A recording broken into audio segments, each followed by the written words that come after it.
Well, a little excitement there, and we had a little excitement today in New Mexico. Yes, across the eastern part of the state, Union County briefly had a tornado warning. Storm just went south of Clayton, didn't end up spurning or spawning or touching off or whatever you want to say that I'll butcher anyway. Whatever. Yeah, whatever, creating a tornado at this point. A wall cloud was about it.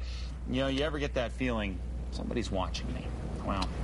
You're paranoid or something? Well, I am, Oh, if that's the case. That blended in, didn't it, there? Yeah, we get some pretty cool shots, you guys. You want to talk rare.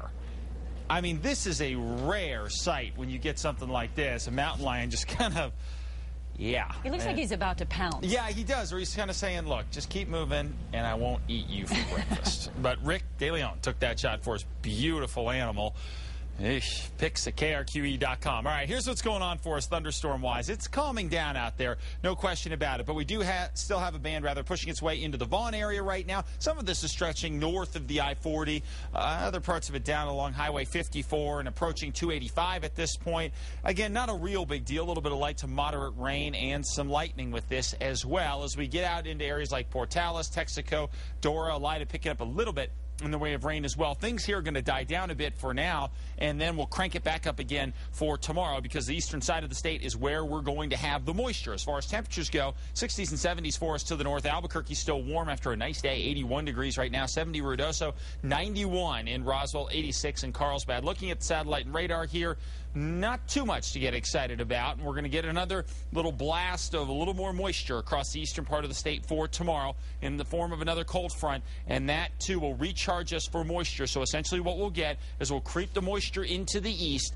The Sangre de Cristos will help to be an initiating point for this, pushing that air up in the atmosphere and forming some of these thunderstorms that'll cruise across the eastern parts of the state. Well, thanks to the storms forming across the east here, we'll pool up enough cool air that it'll come running through the canyon tomorrow. So we could get some east winds out there, and we could see a brief shower in the metro and a few more over the mountains. But definitely, the Sandias and Manzanos will have the best shot here close to the valley to get some storms. If you are west of the mountains, probably more likely you're just going to see some breezy conditions, slight chance of a shower, but nothing I get too excited about. Our better chances will come later this week, but more appropriately over the weekend as we start to set things back up again.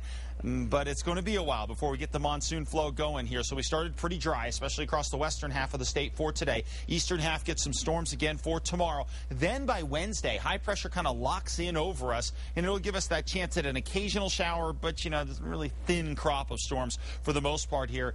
Then by the weekend, it does look like a nice monsoon flow pattern sets up. We get high pressure to the east, low pressure to the west, and that funnels that moisture convergence right over New Mexico. So we'll start to increase our chances here by the weekend at picking up some pretty good thunderstorms out there, which we badly need. And we take one more look out into the Atlantic hurricane season. Hurricane Bill now pretty impressive, 100-mile-an-hour winds, Cat 2 hurricane way out there. Tropical depression Anna, 35-mile-an-hour winds, and of course, you heard Diane talk about it a little bit earlier. Claudette is now a tropical depression, 25-mile-an-hour winds, too. And, you know, you may be thinking it's been a pretty quiet Atlantic hurricane season. It has been, and that usually goes with an El Nino type of year. El Nino tends to disrupt some of those upper-level winds and really kind of crank them up a little bit in the Atlantic, which is not good for hurricane formation. 70s and 80s across the northwest for tomorrow.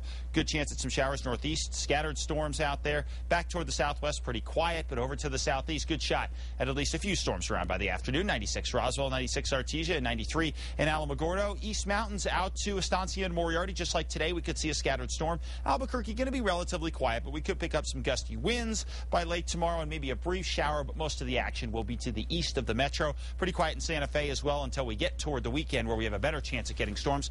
And same deal here in the Albuquerque area. We'll stay pretty warm and largely dry through about Thursday or Friday before we start to increase our shot at storms. So that El Nino is actually doubly good for us. We get is. moisture and it cuts down on tropical Yeah, it storms. does. You don't want upper-level winds with tropical storms, and that tends to be what you get a little bit with El Ninos, and they kind of tear apart those hurricanes. Good deal. Interesting. Okay, Yep. Thank you.